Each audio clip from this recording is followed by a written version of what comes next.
आजची आपली रेसिपी आहे बनाना ऑरेंज स्मूदी। त्यासाठी लागणारे साहित्य आहे एक बनाना, एक ऑरेंज सोडून आणि बिया काढलेलं, अर्धा कप दही, साखर। चला आता आपण हे सगळं मिक्सचर एकत्र करूया। ऑरेंज आपण मिक्सर मध्ये टाकलेलं आहे, बनाना सोडून टाकूया, दही टाकूया आणि 4 ते 5 चमचे साखर।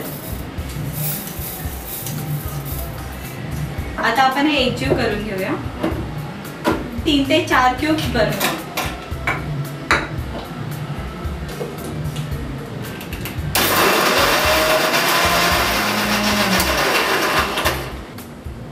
आपली बनाना ऑरेंज स्मूदी रेडी आहे। आता आपण सर्व करूया।